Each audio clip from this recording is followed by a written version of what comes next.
for strength. Oh, Maybe it's ridge for strength. that's pretty. I don't Yeah. like that. Very different looking at night. Oh, yeah. It's corrugated. Well, we added the corrugated disc, didn't we? I don't know. Yeah, birthday. Yeah, put it too.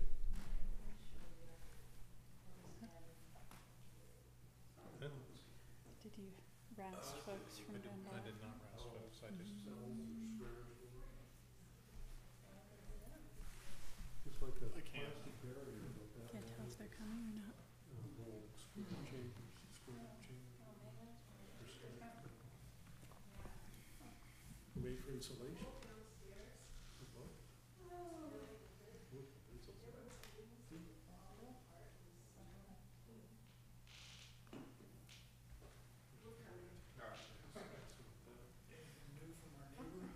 We'll say yes.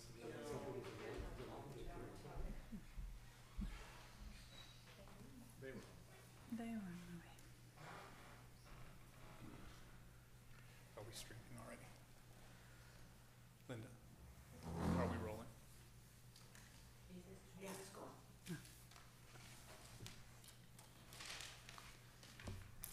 Feel it streaming.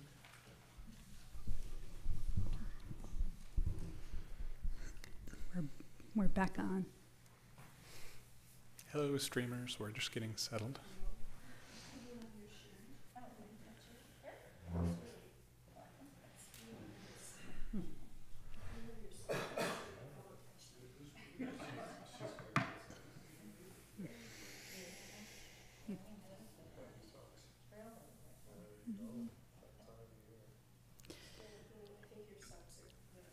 Yeah, that's what the socks that make the monkeys have.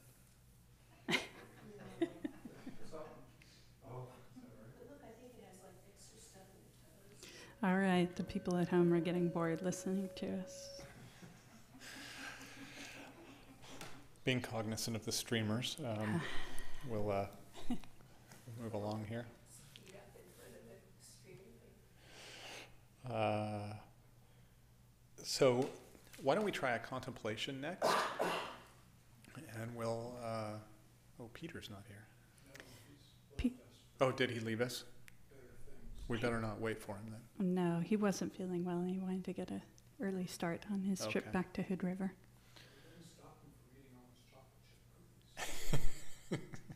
If you're going to be sick, you might as well eat the cookies.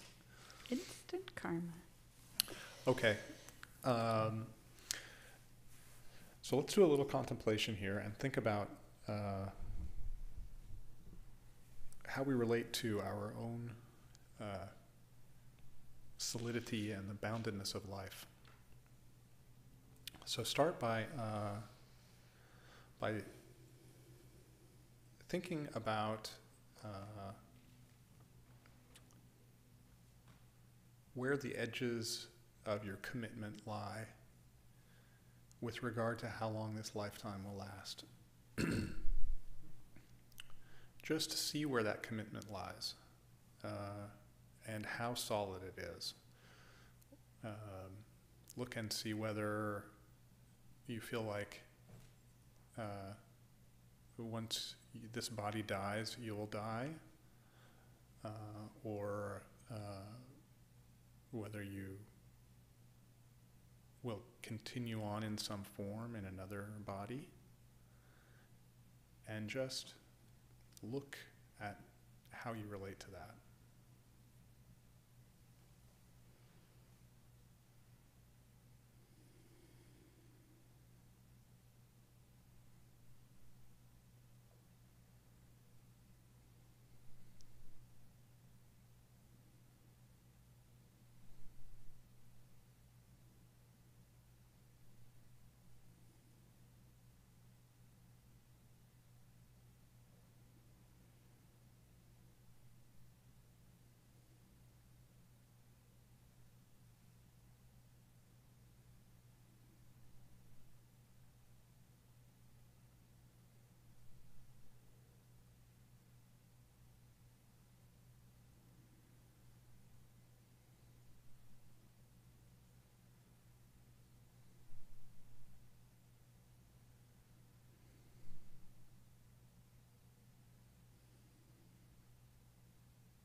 now that you've thought about that a little while, consider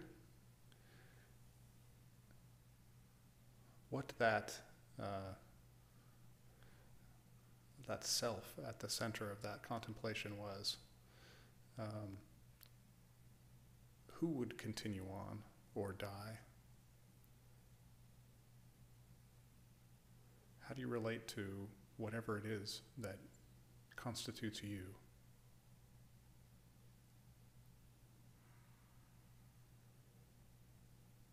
What does it mean to die or be reborn or even live moment to moment?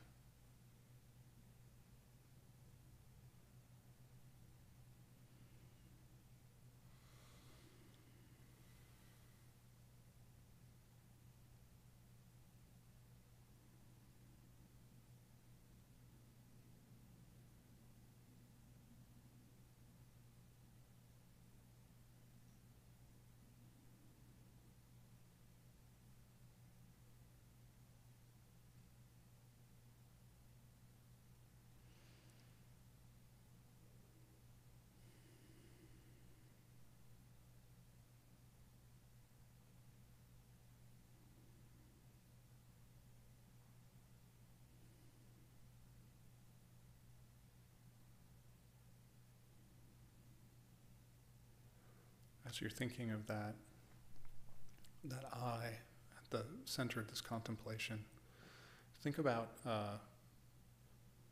yourself in earlier parts of your life and how much that I is somebody you still relate to and how much that I is different.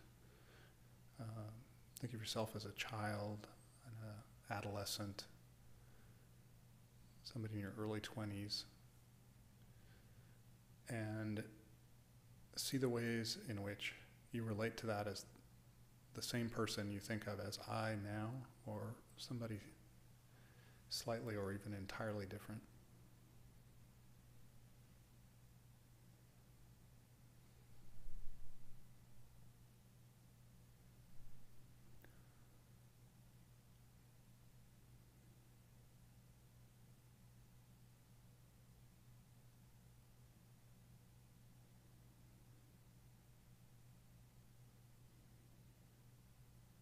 The idea of this contemplation is not to establish anything, but just see where your commitment lies, how you relate to these things,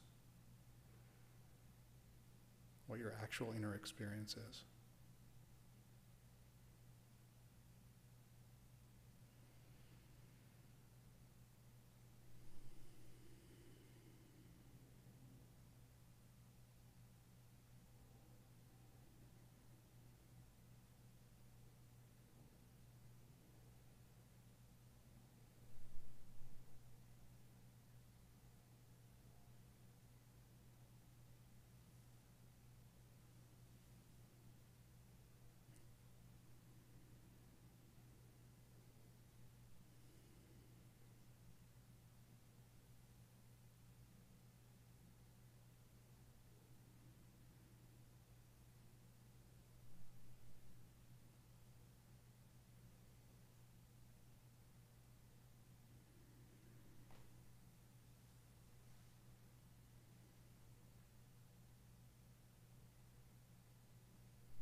Finally, think about that I and look forward into the future to the time of your death, whenever it is, and see how it makes you feel to think of yourself, this body dying, and how you relate to that.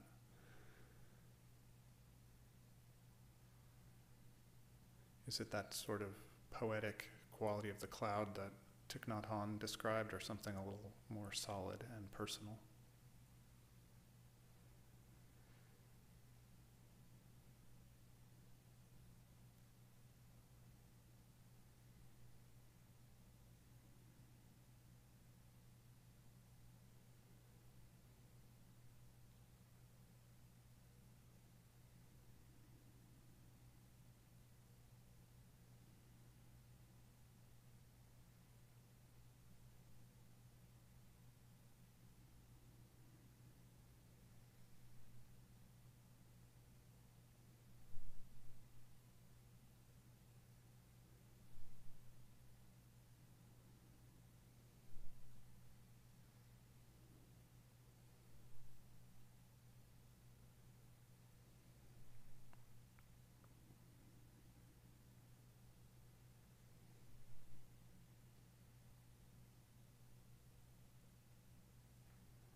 conclude the contemplation in a moment.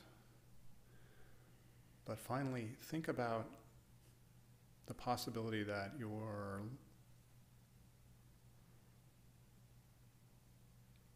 mind, your something, whether it's that self or some other thing,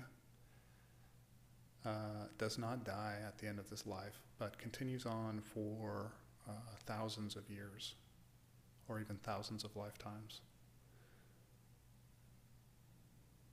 Would that change the way you experience the world right now? Really see if you could put that hat on and wear it for a while.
So did anybody have any interesting experiences or reflections as they contemplated that?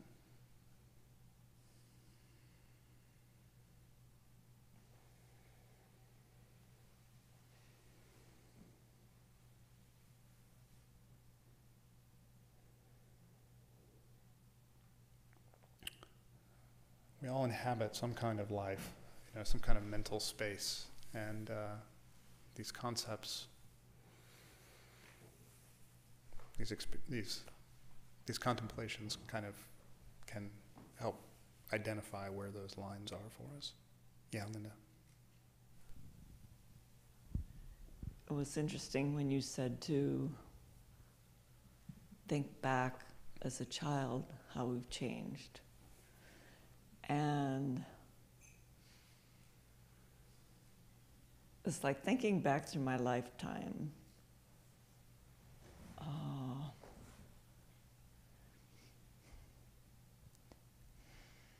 From the time I was about 20 onward, my life totally changed. And I've spent the last 10 years, I feel like going back to the innocence of the unbounded view as a child. It's like I remember that, being 4 years old, and just being in the world. So that really, it's like those 30 or 40 years in between, there's like that's another lifetime somewhere. Anyway, that's what came to me.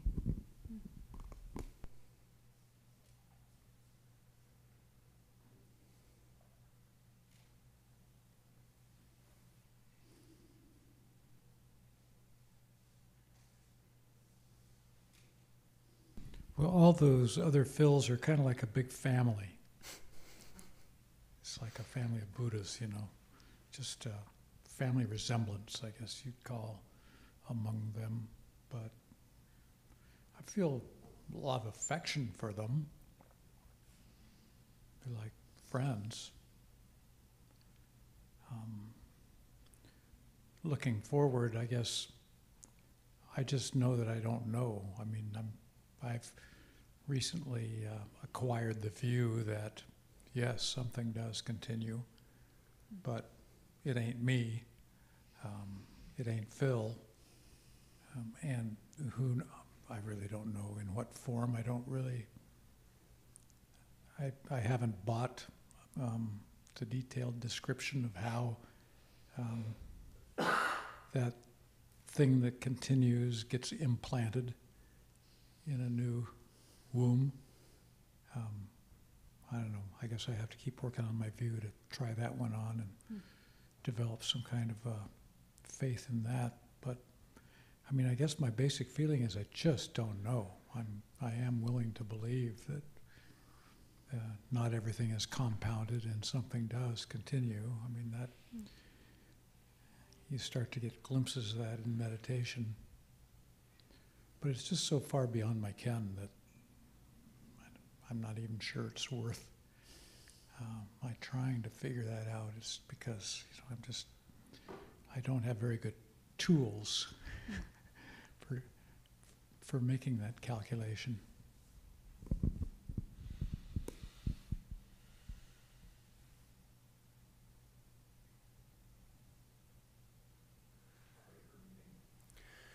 Michael tells this story, which I've tried to find reference to anywhere, and I have not been able to do it, of a connection that Thomas Merton had with His Holiness the Dalai Lama. And they each went to each other's monasteries. And the way Michael tells the story,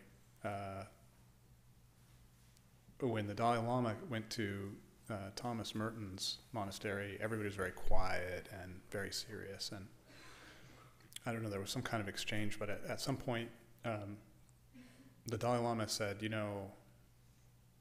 I see what the difference is here. Everybody here thinks they only have one lifetime, so they're really taking it very seriously. And in the Tibetan monastery, everybody's kind of like, we got a lot of lifetimes, so, why don't sweat the small stuff. And, it doesn't matter so much who's right or who's wrong, but the behavior and experience of those two groups of people was very different based on the views they held. So why not, right? Yeah. Yeah, in that contemplation, I went into a little eddy around Thich Nhat Hanh's idea of continuation, and looking at all of the me's. Now that I'm old and my memory's sort of bad, it's really hard for me to identify in some ways with my younger selves because they don't have a kind of vivid present quality in my mind anymore. I just had this little flash of, how freeing that would be. Not trapped, like always becoming, always in motion, continuation, always dying, always becoming. And it just felt like, oh yeah, I would like that. I would like to not feel the accumulated weight of everything I think I've done wrong in my life up until now. I would like to feel like every moment is a new, fresh possibility. I don't know. That was a nice contemplation for me. Thank you.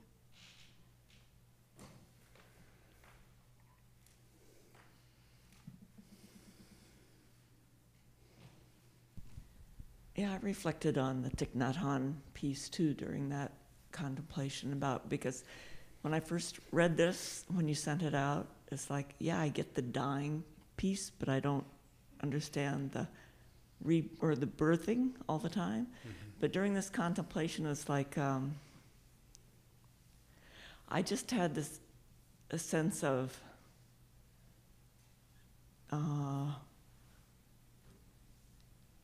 like who I am now, thinking about over the past few years and the cause and effect of people's influence and people's ideas and how I shift and change all the time depending upon circumstances and who I'm around. And yeah, I am actually birthing anew constantly because everything around me is constantly changing and all the interdependence of everything. How can we can't, Mike always says we're rising new, everything's new every moment. And I think I just kind of finally got a sense of that. It's like, oh yeah, cause and effect makes us change. Yeah.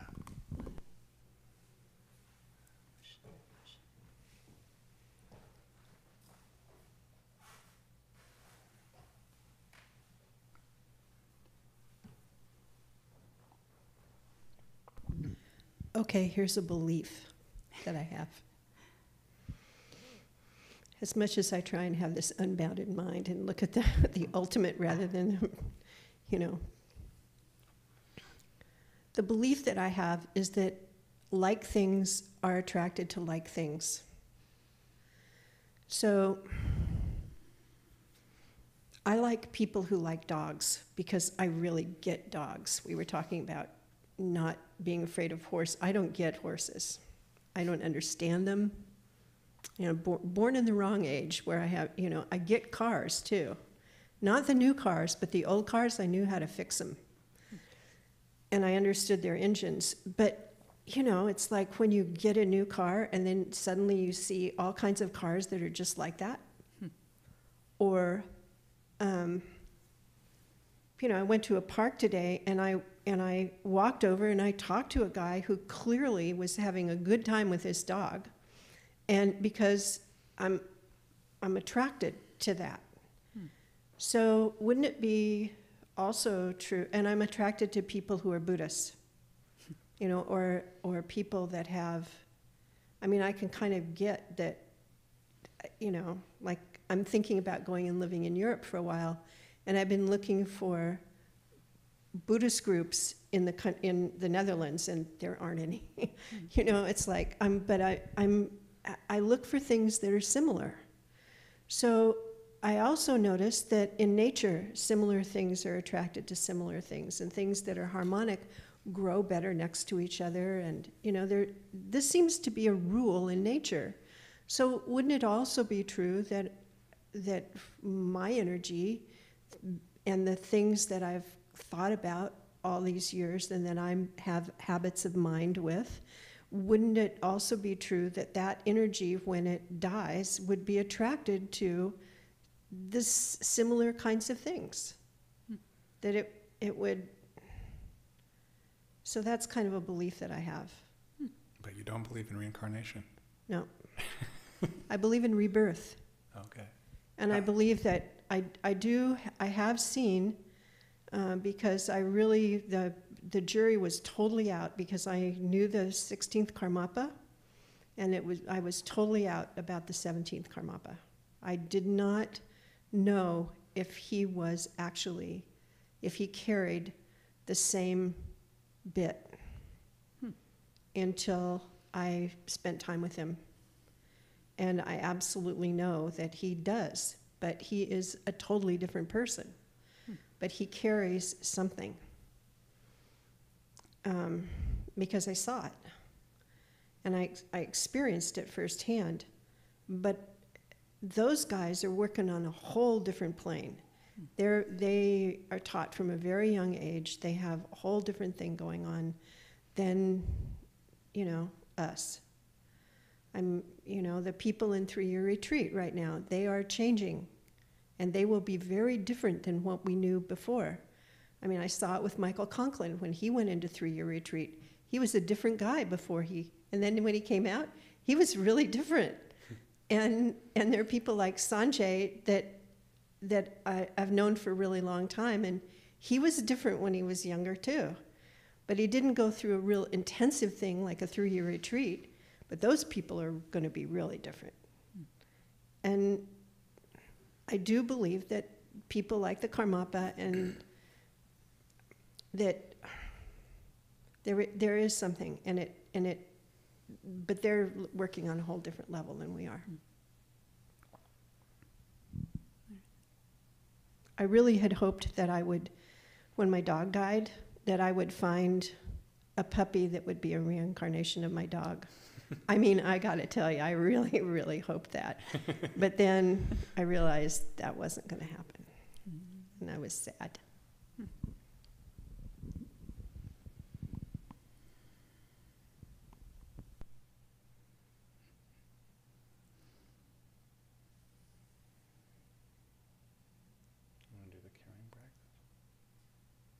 Sure. Was there anything else anybody wanted to share from that contemplation?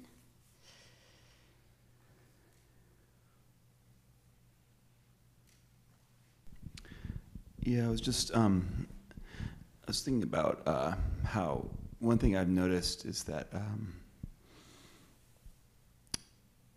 as I get older, I seem to have a lot less fear of mortality. Kind of related to what you just said, Sally, about kind of like the notion that, oh yeah, that would be nice, you know, to be able to get a whole new start or whatever. And I remember distinctly being younger. I remember being like a teenager and thinking I pretty much understood death, and it seemed very fearsome to me, for sure. And I was still, you know, going to Christian church, so there was this big threat of damnation hanging over me, and I was pretty sure I was probably going to get damned because it didn't feel like a very good person, and just the whole thing, just losing this human life and then facing, you know, the prospect of maybe botching up the afterlife in a really big way, like, was just so terrifying, so incredibly terrifying. And now as I get older, yeah, I do wonder if it'll change. I do wonder if as I get older, like another 10, 20 years from now, maybe if all of a sudden I'll start to maybe grow fearful of mortality again. But for some reason at this time, and I do wonder if it's all the meditation on, you know, transience and the transitory nature and change and emptiness. I keep wondering, yeah, that's a completely different contemplation, you know? Then I remember like everybody saying, make sure you're right with the Lord, boy, don't die if you're not right with the Lord. I was like, oh God, I gotta remember to do that. You know, and it's a totally different daily meditation to be thinking about the transitory nature and emptiness, and that seems very liberating. And then one thing that when we were doing our contemplation exercise that for some reason popped into my mind too was the notion, I know when people get dementia and Alzheimer's and stuff, sometimes folks will say, oh, well, yeah, you know, they're there, but they're gone. You know, John is gone now. He's got Alzheimer's so bad that he's actually already totally gone. You know, and you'll hear that kind of thing, and I think, huh.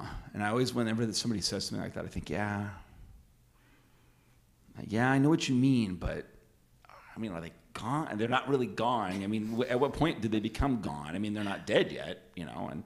And I think it's sort of like this reflection upon constantly dying and being reborn every moment, like Thich Nhat Hanh talks about. I think really, to me, that teaching really speaks to that in like a dramatic, profound way. Yeah, and that just kind of came up for me when we were reflecting upon the contemplation.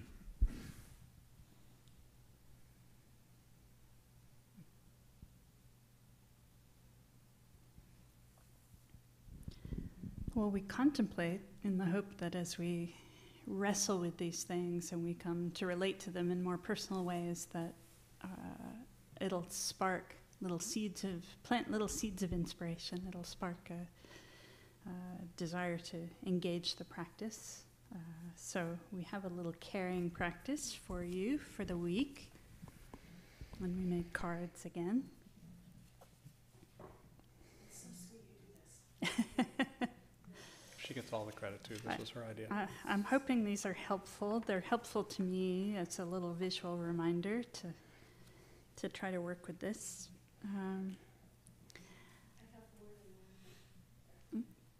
This is the thing too, streamers. If you come, you get a cool card. That's right.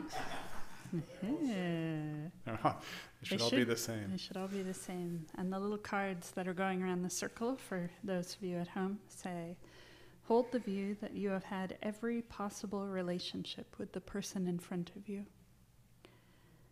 So this is based on an idea Jeff referenced earlier, that if in fact time is unbounded and we have lived countless lifetimes in the past and we will live countless lifetimes in the future until we're enlightened and we are free of samsara, then we have been on both sides of every coin. I think what you said was we've been the Nazis and we've been the Jews. We've been the oppressed and the oppressor.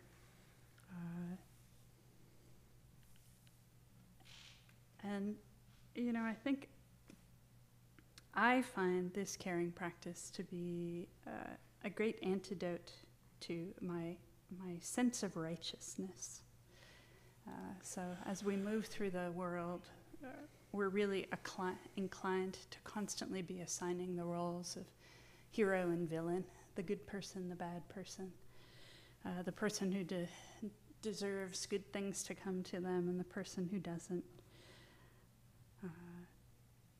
But when you sit in front of somebody, particularly somebody who's challenging for you, and think, at some point in the past I've harmed them in exactly the way that I feel that they're harming me. And at some point in the past they have nurtured me in exactly the way that I would most deeply love to be nurtured. Something happens. So it's really just an invitation to broaden your sense of what your relationship is to the people you interact with in the world. And of course, I immediately referenced working with somebody who's difficult for you. That is not necessary. You do not have to turn this into some giant challenging juggernaut. This is a practice you can do with anybody. I think it's especially helpful. I find this a especially nice caring practice to do with people you don't know, who it's easy to feel indifferent about and just not pay attention to at all. So when you're standing in the grocery line and you're looking at the back of the person unloading their cart in front of you, to think, I've had every possible relationship with this person. Our connection is so profound, it's so deep. It's interesting to play with. So, does it feel clear how you might work with this? I have a barrier with this, which is it kind of requires you to think about a continuing identity back through lives of me and of that person, that I am I, and she is she is she is she is she. And I don't get that. It just doesn't seem to me it's going to be like that, or that it was like that. Yeah, and I don't think that that's necessary.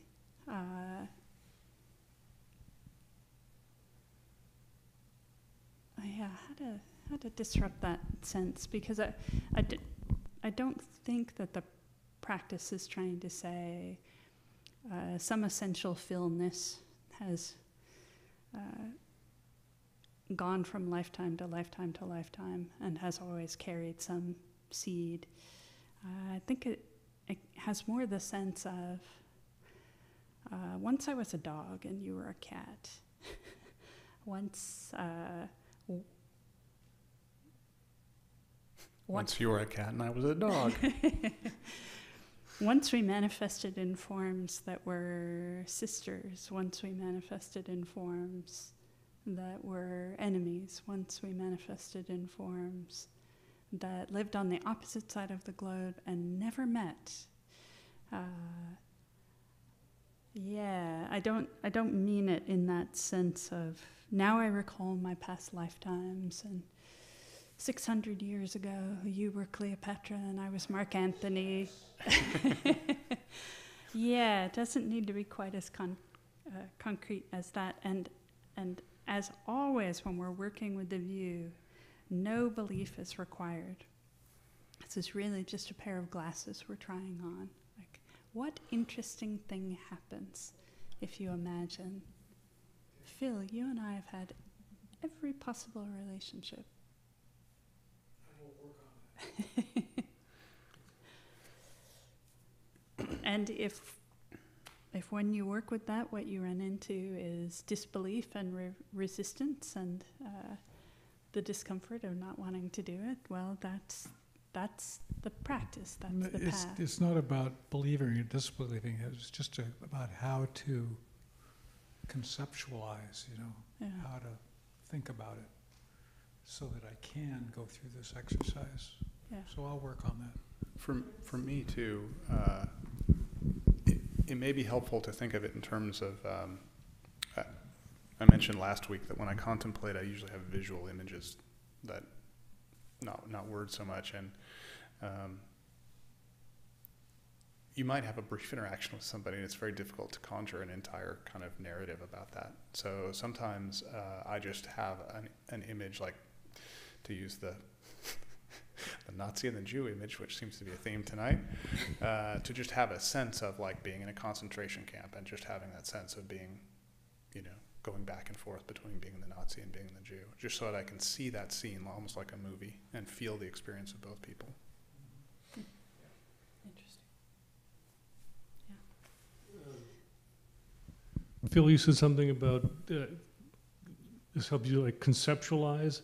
I think it's the opposite of that. That it's not conceptualizing, but try to break free of the concepts, to break free of the patterns of our natural, common preferences and prejudices. Always react a certain way to a redhead, or a redheaded woman, or a bald-headed man. And if I have some kind of I find just a natural patterns. This is a way to look at this as different than that. If I can try to set that aside to loosen that concept, to loosen that pattern, and let me just get a sense of an interaction with a being there. So I think it breaks down, it loosens the conceptuality and opens up the space. That's good. Yeah, I mean, we have to find a door into it if we're going to carry something like this. So, But yeah, for me often too, it's a short flash. It's not building some long sense of history, but just sometimes it's simply that sense, trying to generate a felt sense. This relationship I have to you now is not the way it always was and the way it always has to be.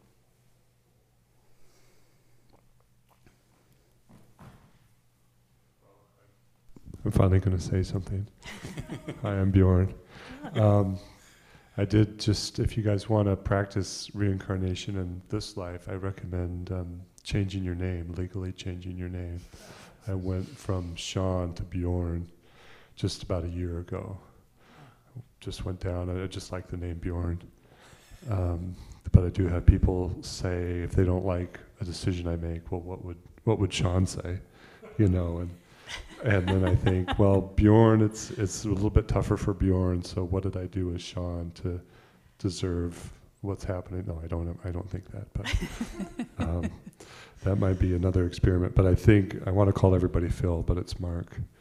I think Phil's a great name. That's just an awesome name. But I do think this is an exercise to stay fresh, to think of people. And it goes back to your comment, Sally, if I don't really know myself as a kid, and I look at people and I think, be kind, because you never know what somebody has been through, and a lot of people have been through things as kids that they don't remember, and nobody will ever talk to them about it, and it's gone, but it happened and you don't know. You just don't know. And so to reinvent and to try to think creatively about somebody maybe opens a door to being kinder and more understanding. And I think of karma, I think of the word momentum, that you're going to live on regardless because of how you treat people. Even if you try to withdraw from the world, that affects the world. So whether you like it or not, or whether you just think of whether you're going to get punished or reborn in a higher realm, something's going to happen because of what you did. So you might as well embrace that. Yeah, thank you.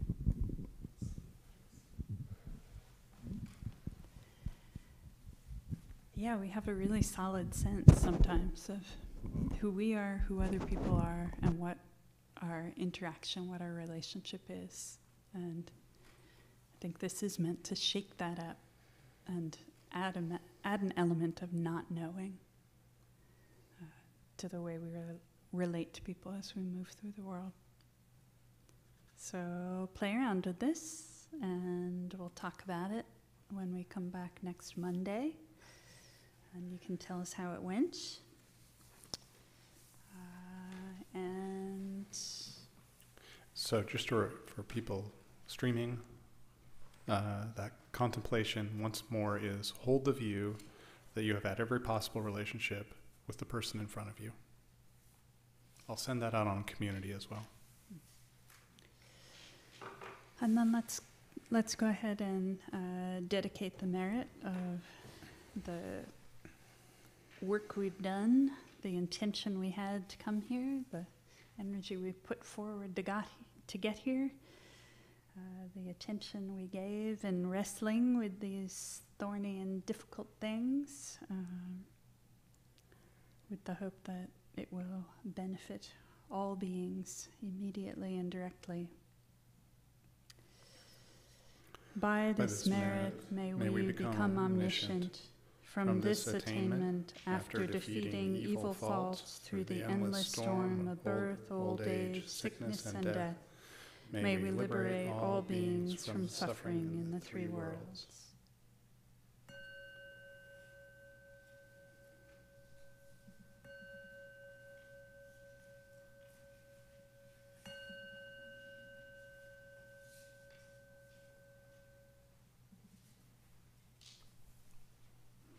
Thank you, everyone, for coming, and thanks to those who tuned in on the stream, and have a good night.